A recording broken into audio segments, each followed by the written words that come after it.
और धर्मेंद्र हेमा मालिनी आए, धर्मेंद्र टंकी पे चढ़ गया, कूद जाऊंगा अगर बीजेपी को वोट नहीं दिया। हार गया मैं 2,500-3 हजार वोट से, लेकिन मैंने लड़ाई नहीं छोड़ी, समझौता नहीं किया।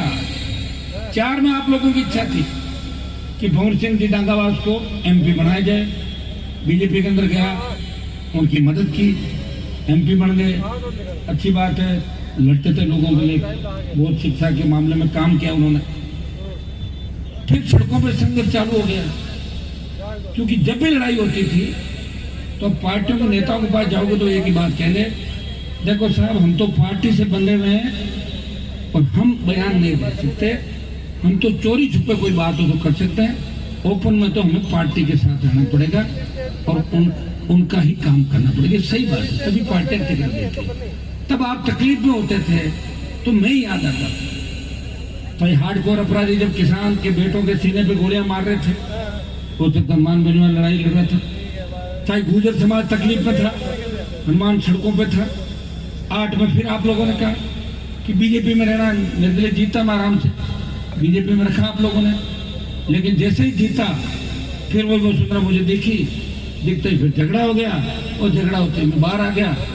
आपके कांग्रेस के उम्मीदवार को लाए, जिताया, और 3 महीने बाद वो लोग भी उसी तरीके चले गए और ये झगड़े बढ़ते गए। लेकिन मैंने कभी हिम्मत नहीं हारी, और मैंने खींवसर की जनता और नागौर की जनता को बारंबार धन्यवाद दूंगा। हो सकता है कि कई बार 2-5% वोट आगे पीछे हो जाते हैं, पर जो तकलीफ इसी बात की कि वो 2-5% वोट भी आगे पीछे क्यों हो गए, क्योंकि इस देश के अंदर जब आपके लड़ाके को बाहर लोग बुलाते हैं, आखिर अपने लड़ाके को कमजोर करने का काम आप लोगों ने अपने इलाके के अंदर कर दिया। और जिस इलाके की चर्चा होती थी देश के अंदर कि खींवसर और नागौर वो इलाके हैं जो हनुमान बेनीवाल और राष्ट्रीय लोकतांत्रिक पार्टी की ताकत और राजधानी है, वहाँ तेजा जी के भक्तों का सैलाब उमड़ पड़ता है। लेकिन वहाँ भाइयों दूसरे तो वेट कर रहे थे, कम मौका लगे, कुछ हमारे लोग आगे पीछे हुए, गड़बड़ हो गया।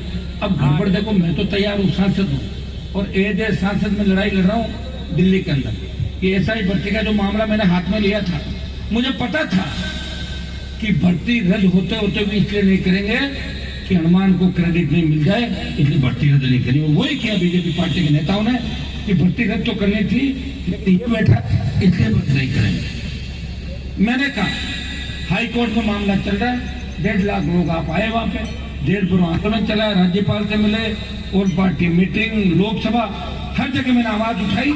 और 125 दिन का धरना, 4 दिन भी नहीं चलते धरने लोगों के, 2.5 दिन के अंदर, 1.5 दिन में लोग कहते हैं कि वार्ता कब होगी, घर जाना है, मेरे घर पे काम है।